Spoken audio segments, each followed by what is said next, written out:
রাত তখন 1:47। আরিফের ঘুম হঠাৎ ভেঙে গেল মোবাইলের নোটিফিকেশনের শব্দে। স্ক্রিনে একটা মেসেজ, তুই এখনো ওই ঘরেই আছিস। মেসেজটা এসেছে রাহাতের নম্বর থেকে। আরিফ কপাল কুঁচকাল। রাহাত তো 3 বছর আগে মারা গেছে। হাসপাতালের সেই রাতটা তার মনে পড়ে গেল। ব্রেন হ্যামারেজ, হঠাৎ করেই। আরিফ শেষবার রাহাতকে দেখতে গিয়েছিল।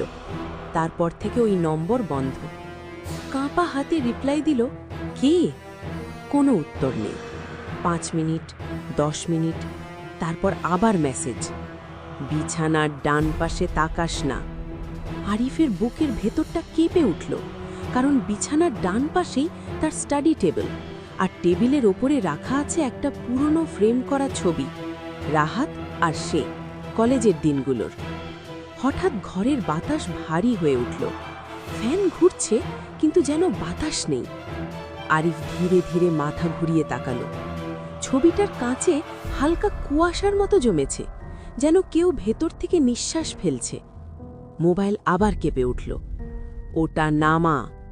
আরিফের হাত পা ঠান্ডা হয়ে গেল, গলা শুকিয়ে কাঠ, তবু উঠে গিয়ে ছবিটা নামাতে গেল। ফ্রেমটা হাতে নিতেই তার মনে হলো কাঁচের ভেতর থেকে কেউ তাকিয়ে আছে। ছবিতে রাহাতের হাসিটা যেন আগের চেয়ে বড়, অস্বাভাবিক বড়। আরিফ ছবিটা উল্টো করে টেবিলে রেখে দিল। মেসেজ এলো, ভুল করলি। হঠাৎ ঘরের লাইট নিভে গেল। অন্ধকার। মোবাইলের স্ক্রিন ছাড়া আর কোনো আলো নেই। স্ক্রিনে আবার লেখা উঠল, ও এখন তোর পেছনে। আরিফের নিঃশ্বাস বন্ধ হয়ে আসছে। পেছনে তাকানোর সাহস নেই। তার শরীর জমে গেছে। ঠিক তখনই সে শুনতে পেল ঘাড়ের পেছনে কারো নিঃশ্বাস, ধীর, ভারী। সে হঠাৎ ঘুরে দাঁড়ালো। কেউ নেই। ঘর ফাঁকা। লাইট আবার জ্বলে উঠল। সব কিছু স্বাভাবিক, শুধু টেবিলের ওপর রাখা ছবিটা আবার সোজা হয়ে দাঁড়িয়ে আছে। আরিফের হাত কাঁপতে লাগল।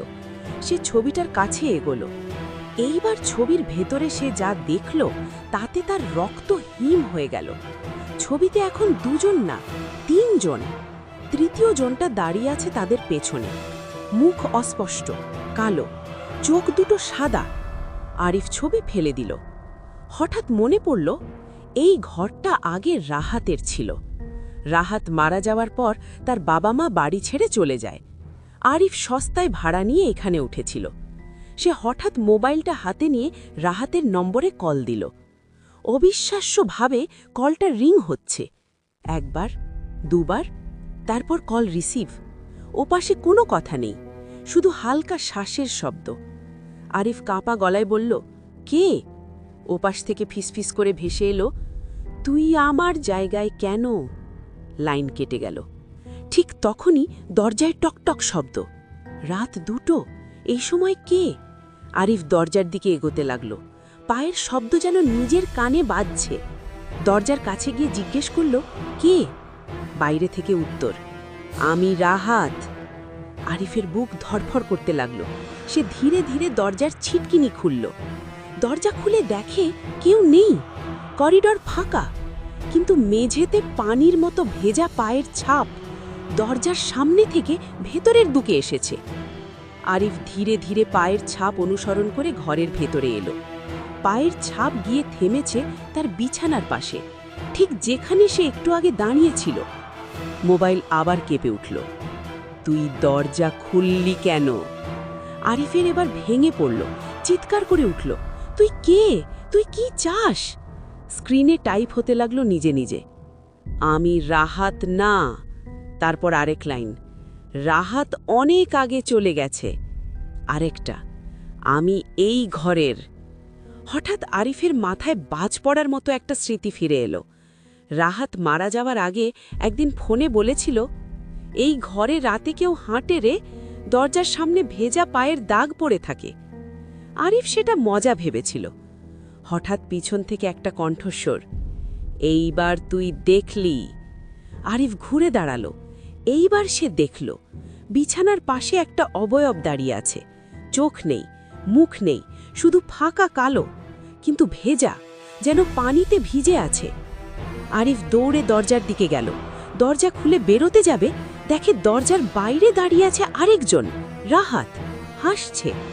বলল, ভেতরে থাক, ও বেরোতে চায়। আরিফ স্তব্ধ। দুজন রাহাত?